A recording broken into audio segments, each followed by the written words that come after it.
വാസിഷ്ഠസുധ യോഗവാസിഷ്ഠസാരം നിർവാണപ്രകരണം ഭൂഷുണ്ഡോപാഖ്യാനം. Audio book തുടരുന്നു. Page 292. 257 പദ്യം. ഏതാവദേവാ വിദ്യാത്വം നേദം ബ്രഹ്മേതി നിശ്ചയഃ യേഷ ഏവ ക്ഷയോസ്യായദ്ബ്രഹ്മേദമിതി നിശ്ചയഃ. ഇത് ബ്രഹ്മമല്ല എന്ന ചിന്ത മാത്രമാണ് അവിദ്യ. ഇത് ബ്രഹ്മമാണ് എന്ന നിശ്ചയം തന്നെയാണ് അവിദ്യാനാശം. 258. നിശ്ചയോ ഹരാദീനാം ഹൃദി തിഷ്ഠതി നിർമ്മലഃ ഋഷീണാം നാരദാദീനാം സതേ ഭവതു രാഘവ. ശിവനും മറ്റും സ്വധർമ്മം അനുഷ്ഠിക്കുന്നത് ഉള്ളിൽ നിർമ്മലമായ ഈ നിശ്ചയം ഉറപ്പിച്ചുകൊണ്ടാണ്. നാരദാദി ഋഷിമാരും ഉറപ്പുറ്റ ഈ നിശ്ചയത്തോടു കൂടി ജീവിതം നയിക്കുന്നു. സർവം ബ്രഹ്മമയം എന്ന ഈ നിശ്ചയം രാമ നിനക്കും സംഭവിക്കുമാറാകട്ടെ. രാമൻ ചോദിച്ചു, ഭഗവൻ, ധീരന്മാരായ മുക്തപുരുഷന്മാർ ഏത് രൂപത്തിലാണ് ഈ നിശ്ചയം നിലനിർത്തി തുടരുന്നത്? താത്വികമായി അതിൻ്റെ പ്രായോഗികത എനിക്ക് ഒന്നുകൂടി വ്യക്തമായി വിവരിച്ചു തന്നാലും. വസിഷ്ഠൻ പറഞ്ഞു, അല്ലയോ രാമ, അല്പമൊക്കെ സുഖാവഹമായി തോന്നുന്ന ഈ ജഗത്തിൽ എന്തെന്തൊക്കെ കാണപ്പെടുന്നുണ്ടോ അതെല്ലാം നിർമ്മലമായ ബ്രഹ്മം തന്നെയാണ്. പെരുകി കാണപ്പെടുന്നത് ബ്രഹ്മം എന്നാണ് പദ താത്പര്യം. അതുകൊണ്ട് തന്നെ ബോധരൂപമായ സത്യം പെരുകിക്കാണപ്പെടുന്നതാണ് പ്രപഞ്ചം. അതുകൊണ്ട് 259 പദ്യം. ബ്രഹ്മചിത് ബ്രഹ്മഭുവനം ബ്രഹ്മഭൂതപരമ്പര ബ്രഹ്മാഹം ബ്രഹ്മമച്ഛത്രുർബ്രഹ്മമന്മിത്രബാന്ധവാഹ. ബ്രഹ്മം ബോധമാണ്. ബ്രഹ്മമാണ് ഈ ഭുവനം. ബ്രഹ്മമാണ് ജീവജാലങ്ങളെല്ലാം. ബ്രഹ്മമാണ് ഞാൻ. ബ്രഹ്മമാണ് എൻ്റെ ശത്രു. ബ്രഹ്മമാണ് എൻ്റെ മിത്രം. ബ്രഹ്മമാണ് എൻ്റെ ബന്ധുക്കൾ. 260 പദ്യം. അജ്ഞസ്യ ദുഃഖൗഘമയം ജ്ഞസ്യാനന്ദമയം ജഗത് അന്ധം ഭുവനമന്ധസ്യ പ്രകാശം തു സുചക്ഷുഷഃ. സത്യമറിയാത്ത അജ്ഞന് ഈ ലോകം ദുഃഖം കൊണ്ട് നിറഞ്ഞതാണ്. സത്യമറിയുന്ന ജ്ഞാനിക്ക് ഈ ലോകം ആനന്ദമയമാണ്. കണ്ണില്ല കുരുടന് ലോകം മുഴുവൻ ഇരുട്ടാണ്. കണ്ണ് തുറന്നിരിക്കുന്നവന് ലോകം മുഴുവൻ പ്രകാശം കൊണ്ട് നിറഞ്ഞതാണ്. 261 പദ്യം. സർവമേവ ഹി ബ്രഹ്മേതി ഭാവിതേ ബ്രഹ്മവൈ പുമാൻ പീതേ മൃതേ മൃതമയഃ കോ നാമ ന ഭവേത് കില. സർവം ബ്രഹ്മമയം എന്ന് ഭാവന ചെയ്യുന്നയാൾ സ്വയം ബ്രഹ്മമായി മാറുന്നു. അമൃതം പാനം ചെയ്യുന്നയാൾ എങ്ങനെ അമൃതമയനല്ലാതാകും? സൂര്യനിൽ നിന്നുള്ള പ്രകാശമെന്ന പോലെ ബ്രഹ്മത്തിൽ നിന്നുള്ള പ്രതിഭാസിക്കലാണ് പ്രപഞ്ച ദൃശ്യങ്ങളെല്ലാം. ഇതറിഞ്ഞാൽ എവിടെയും ഒരാൾക്ക് ശാന്തവും ചിദ്രൂപവുമായ ബ്രഹ്മം നിറഞ്ഞു തിങ്ങുന്നതായി അനുഭവിക്കാം. ഒരു വഴിയാത്രക്കാരൻ അപരിചിതനായ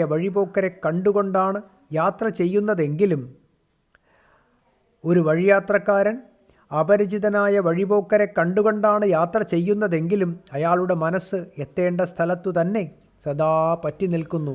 അതുപോലെ ഒരു ബ്രഹ്മനിഷ്ഠൻ സർവത്ര ബ്രഹ്മത്തെ അനുഭവിച്ചുകൊണ്ട് തന്നെ തൻ്റെ ദേഹയാത്ര തുടരുന്നു. ഏതൊരു ബ്രഹ്മമാണോ എല്ലാ സങ്കല്പങ്ങളെയും ഫലിപ്പിക്കുന്നത്, എല്ലാ തേജസ്സുകളെയും പ്രകാശിപ്പിക്കുന്നത്, കിട്ടേണ്ടതിൻ്റെ എല്ലാം അവസാനമായി സ്ഥിതി ചെയ്യുന്നത്, ആ ബോധസ്വരൂപത്തെ നമുക്ക് ഉപാസിക്കാം. എവിടെയാണോ എല്ലാ സങ്കല്പങ്ങളും അടങ്ങുന്നത്, എല്ലാ കൗതുകങ്ങളും ശമിക്കുന്നത്, എല്ലാ കോപതാപങ്ങളും വിട്ടുപോകുന്നത്, ആ ബോധസ്വരൂപത്തെ നമുക്ക് ഉപാസിക്കാം. നാരദാദി ഋഷിമാരും മറ്റും ഈ നിശ്ചയത്തിൽ ഉറപ്പുവന്ന് കളങ്കമെല്ലാം വിട്ടുപോയ മഹാന്മാരാണ്. സത്യപുരുഷന്മാർ സത്യസ്ഥാനത്തു തന്നെ എത്തിച്ചേർന്ന് ശാന്തന്മാരും സമദർശികളുമായി സുഖിച്ചു കഴിയുന്നവർ. 262 പദ്യം. ഇതി പൂർണ്ണധിയോ ധീരാഃ സമനീരാഗചേതസഃ ന നിന്ദതി ജീവിതം മരണം തഥാ. ബ്രഹ്മാനന്ദം കൊണ്ട് പൂർണ്ണമായ ബുദ്ധിയോടുകൂടിയ മഹാത്മാക്കൾ അവരാണ് ധീരന്മാർ. രാഗദ്വേഷങ്ങൾ ഒഴിഞ്ഞുമാറി പൂർണ്ണ സമനില കൈവരിച്ചവർ. അവർ ജീവിതത്തെയോ മരണത്തെയോ അഭിനന്ദിക്കുന്നില്ല, നിന്ദിക്കുന്നുമില്ല. രാമൻ പറഞ്ഞു, ഭഗവൻ, സത്യബോധം എനിക്ക് ഉറപ്പു വന്നിരിക്കുന്നു. വാസനകൾ എന്നെ വിട്ടകന്നിരിക്കുന്നു. എൻ്റെ മനസ്സ് ജീവൻ മുക്ത അനുഭവത്തിലെത്തി വിശ്രമിക്കുന്നു. എങ്കിലും ഞാൻ ഒന്ന് ചോദിച്ചോട്ടെ, പ്രാണചലനത്തെ നിരോധിച്ച് വാസനകളെ അകറ്റി ജീവൻ മുക്ത അനുഭവം നേടി വിശ്രമിക്കുന്ന വിധം എങ്ങനെയാണ് അരുളി ചെയ്താലും? വസിഷ്ഠൻ മറുപടി നൽകി, അല്ലയോ രാമ, സംസാര ദുഃഖം തരണം ചെയ്യാനുള്ള ഉപായമാണ് യോഗം എന്നറിയപ്പെടുന്നത്. ആത്മജ്ഞാനം നേടുക, പ്രാണനെ സംയമിക്കുക, ഇങ്ങനെ 2 ഉപായങ്ങളാണ് ഇതിനുള്ളത്. രണ്ടിനെയും യോഗമെന്നു പറയാം. എങ്കിലും പ്രാണചലന നിരോധത്തിലാണ് യോഗപദം പ്രസിദ്ധമായി തീർന്നിട്ടുള്ളത്. ചിലർക്ക് പ്രാണനിരോധമെന്ന ഈ യോഗം അഭ്യസിക്കാൻ പ്രയാസമാണ്. ചിലർക്ക് ജ്ഞാനമുറപ്പിക്കുന്ന കാര്യമാണ് അസാധ്യം. അതുകൊണ്ട് ഇഷ്ടമുള്ളവർ ഇഷ്ടമുള്ളത് സ്വീകരിക്കട്ടെ എന്നു കരുതിയാണ് 2 ഉപായങ്ങളും ശാസ്ത്രം വിവരിക്കുന്നത്. ഞാൻ ഇതുവരെ ജ്ഞാനപ്രകാരം നിനക്ക് വ്യക്തമായി വിവരിച്ചു തന്നു. ഇനി യോഗക്രമം വിവരിക്കാം, കേട്ടുള്ളൂ. ഇക്കാര്യത്തിൽ അത്ഭുതകരമായ ഒരനുഭവ കഥ നിന്നോട് ഞാൻ പറയാം. ഒരിക്കൽ കുറച്ചു സമയം ഞാൻ സ്വർഗത്തിൽ ഇന്ദ്രസദസ്സിൽ പങ്കുകൊള്ളാനിടയായി. അവിടെ വെച്ച് നാരദാദി മുനിമാർ ചിരഞ്ജീവികളുടെ കഥ വിസ്തരിച്ചു പറയുന്നത് കേട്ടു. ആ കഥാപ്രസംഗത്തിനിടയിൽ ശാതാതപമുനി ഇങ്ങനെ പറഞ്ഞു, മേരുപർവ്വതത്തിൻ്റെ ഒരു ഭാഗത്ത് പത്മരാഗമയങ്ങളായ വൃക്ഷലതാദി കൊണ്ട് നിറഞ്ഞ ഒരു കൊടുമുടിയുണ്ട്. അതിൽ ഐശ്വര്യസമൃദ്ധമായ ഒരു കൽപ്പവൃക്ഷം നിൽപ്പുണ്ട്. കൊടുമുടിയുടെ അതിരറ്റ മനോഹാരിത വീണ്ടും വർദ്ധിപ്പിച്ചുകൊണ്ട് അതങ്ങനെ വിലസുന്നു. ആ കൽപ്പവൃക്ഷത്തിൻ്റെ മുകളിൽ തെക്കുഭാഗത്തായി വലിയൊരു പൊത്തുണ്ട്. സ്വർണലതകൾ കൊണ്ട് മൂടിയ പൊത്തിനകത്ത് നിർമ്മല ഹൃദയനും ബ്രഹ്മനിഷ്ഠനുമായ ഭൂശുണ്ഡൻ എന്ന ഒരു കാക്ക താമസിക്കുന്നു. ഭുവനം മുഴുവൻ യഥേച്ഛം പറന്നു നടക്കാൻ കഴിവുള്ളതുകൊണ്ടാണ് ഭൂശുണ്ഡൻ എന്ന പ്രസിദ്ധമായ പേര് വന്നു ചേർന്നത്. രാഗദ്വേഷങ്ങളൊന്നുമില്ലാത്ത വലിയ വയറുള്ള ഭൂശുണ്ഡൻ തൻ്റെ കൂട്ടിനകത്ത് ബ്രഹ്മാവിനെപ്പോലെ സുഖമായി കഴിഞ്ഞു പോകുന്നു. ഈ ലോകത്ത് ദേവന്മാരാണല്ലോ ചിരഞ്ജീവികൾ. എന്നാൽ ഭൂശുണ്ഡനെപ്പോലെ ചിരഞ്ജീവി ഇതിനു മുൻപ് ഉണ്ടായിട്ടില്ല, ഇനി ഉണ്ടാവുകയുമില്ല. ദീർഘായുസ്, രോഗമൊന്നുമില്ല, ഐശ്വര്യസമൃദ്ധൻ, മഹാബുദ്ധിമാൻ, മനസ്സടങ്ങി പൂർണ്ണശാന്തി കൈവരിച്ചവൻ, കലാകോവിദൻ. വീണ്ടും ചോദിച്ചപ്പോൾ അയാൾ ഭൂഷുണ്ഡനെക്കുറിച്ച് ഇതൊക്കെ തന്നെ വ്യക്തമായി വിവരിച്ചു. ദേവസഭയിൽ ഞാൻ സത്യമാണ് പറഞ്ഞതെന്ന് ആവർത്തിച്ചു വെളിപ്പെടുത്തി. കഥാപ്രസംഗം കഴിഞ്ഞ് ദേവന്മാരെല്ലാം പിരിഞ്ഞു. ഭൂഷുണ്ഡനെ ഒന്ന് കണ്ടാൽ കൊള്ളാമെന്ന് എനിക്ക് അതിയായ കൗതുകം തോന്നി. ഞാൻ നേരെ അദ്ദേഹത്തിൻ്റെ വാസസ്ഥാനത്തേക്ക് പുറപ്പെട്ടു. ഭൂഷുണ്ഡൻ ഇരിക്കുന്ന മേരുശൃംഗത്തിലെത്തി. കൽപ്പവൃക്ഷത്തിൽ ഒരു പ്രത്യേക ശാഖ പോലെ ശോഭയോടെ സ്ഥിതി ചെയ്യുന്ന അദ്ദേഹത്തെ കണ്ടു. ആ കൽപ്പവൃക്ഷത്തിൻ്റെ പൊത്തുകളിലും വള്ളിക്കൂട്ടങ്ങളിലും ഇലകളിലും മുട്ടുകളിലും പൂക്കളിലും മൊട്ടുകളിലും പൂക്കളിലും ഒക്കെ കൂടുകെട്ടി പാർക്കുന്ന മറ്റനവധി പക്ഷികളെയും കാണാനിടയായി. ബ്രഹ്മാവിൻ്റെ രഥങ്ങളായ ഹംസങ്ങളുടെ അനേകം കുഞ്ഞുങ്ങൾ അവിടെ സാമവേദ ഗാനങ്ങൾ ആലപിച്ചുകൊണ്ട് പാർക്കുന്നുണ്ടായിരുന്നു. ചന്ദ്രകലാംശങ്ങളും താമരവളയങ്ങളുടെ ഭാഗങ്ങളും ഭക്ഷിച്ചാണ് അവ വളരുന്നത്. മന്ത്രധ്വനികൾ മുഴങ്ങുന്നവയും സ്വാഹ തുല്യങ്ങളായ സ്വനങ്ങൾ പുറപ്പെടുവിക്കുന്നതുമായ തത്തകൾ, കാക്കകൾ, കുയിലുകൾ തുടങ്ങിയ അനേകതരം പക്ഷികളെ അവിടെ കാണുവാനുണ്ടായിരുന്നു. സുബ്രഹ്മണ്യൻ്റെ വാഹനങ്ങളായ മയിലുകൾ ഗൗരി കബര ഭാരം പോലുള്ള പീലിക്കൂട്ടം പ്രദർശിപ്പിച്ചുകൊണ്ട് അവിടെ വിളങ്ങുന്നുണ്ടായിരുന്നു. അവയെല്ലാം തന്നെ മുരുകന് ഉപദേശിച്ചു കൊടുത്ത ശൈവ വിജ്ഞാനത്തിൽ പ്രാവീണ്യം നേടിയവരായിരുന്നു. അവിടെ ഞാൻ മറ്റൊരത്ഭുതം കൂടി കണ്ടു. വലിയൊരു പൊത്തിൽ ഏകാന്തമായ സ്ഥലത്ത് നിശബ്ദമായി നടക്കുന്ന ഒരു കാകസഭ. ആ സഭാമധ്യത്തിൽ ഉന്നതാകൃതിയായ ഭൂഷുണ്ടൻ ഇരിപ്പുണ്ടായിരുന്നു. പരിപൂർണ ചിത്തൻ, മൗനി, സമദർശി, സർവാംഗസുന്ദരൻ, പ്രാണചലനത്തെ സമരൂപമാക്കി സദാ അന്തർമുഖനായി വർത്തിക്കുന്നവൻ, സുഖി, പ്രസന്നഗംഭീരൻ, മൃദുലസ്വഭാവി, മൃദുഭാഷകൻ, മഹാപണ്ഡിതൻ. ഞാൻ എൻ്റെ പ്രകാശമയമായ രൂപം പ്രദർശിപ്പിച്ചുകൊണ്ട് ആ കാകസദസ്സിലേക്ക് കടന്നു ചെന്നു. ഒരു നീലോൽപ്പര സരസ്സെന്ന പോലെ ആ കാകസഭ ക്ഷണനേരത്തേക്ക് ഒന്നിളകി. ശങ്ക കൂടാതെ കടന്നു ചെന്ന എന്നെ അവർ കണ്ടു. വസിഷ്ഠനെത്തിയിരിക്കുന്നു എന്ന് ഭൂഷുണ്ടന് മനസ്സിലായി. അചലമായ ഇലക്കൂട്ടത്തിൽ നിന്നും ഒരു മേഘശിശുവിനെപ്പോലെ അദ്ദേഹം ചാടിയെണീറ്റു. മഹാമുനെ, സ്വാഗതം എന്ന് മധുരസ്വരത്തിൽ ഉച്ചരിച്ചു. മഹാതേജസ്വിയായ അദ്ദേഹം സ്നേഹപൂർവം മധുരാക്ഷരമായിട്ടാണ് ഇങ്ങനെ പറഞ്ഞത്. സങ്കല്പം കൊണ്ടുണ്ടായ കൈകളിൽ കൂടി എനിക്ക് കുസുമാഞ്ജലി അർപ്പിച്ചു. മേഘം കൈയുയർത്തി സ്വർണപുഷ്പങ്ങൾ വർഷിക്കുന്നത് പോലെ ആ പക്ഷിശ്രേഷ്ഠൻ ഒരു കൽപ്പവൃക്ഷ പത്രം പറിച്ചെടുത്ത് ഇതാ ഇരിപ്പിടം എന്ന് പറഞ്ഞുകൊണ്ട് സ്വയം എന്നെ സമീപിച്ചു. പക്ഷികളെല്ലാം കണ്ണു തുറന്ന് എന്നെ സൂക്ഷിച്ചു നോക്കി. അപ്പോഴേക്കും ഞാൻ കൽപ്പലതാ മധ്യത്തിൽ ആസനസ്ഥനായി.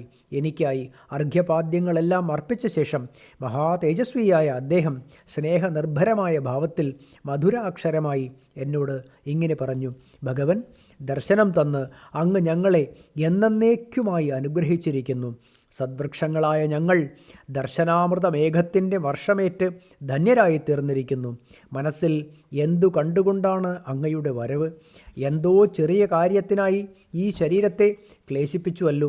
അങ്ങയുടെ വാക്കു കേൾക്കാൻ കാത്തിരുന്ന ഞങ്ങളെ ആജ്ഞ കൊണ്ട് അനുഗ്രഹിച്ചാലും. അങ്ങയുടെ കാലടി കണ്ടപ്പോൾ തന്നെ എനിക്കെല്ലാം ബോധ്യമായി. ചിരഞ്ജീവികളെക്കുറിച്ചുള്ള ചർച്ചയിൽ ഭാഗ്യവശാൽ അങ്ങ് ഞങ്ങളെ സ്മരിക്കാനിടയായി. അങ്ങനെയാണ് അങ്ങ് ഇവിടെ എത്തിയത്. എങ്കിലും ഞാൻ ഒന്നറിയിക്കുന്നു.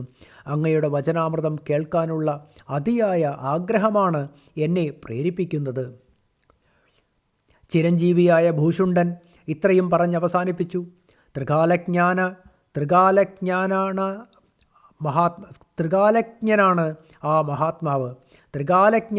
ആ മഹാത്മാവ്.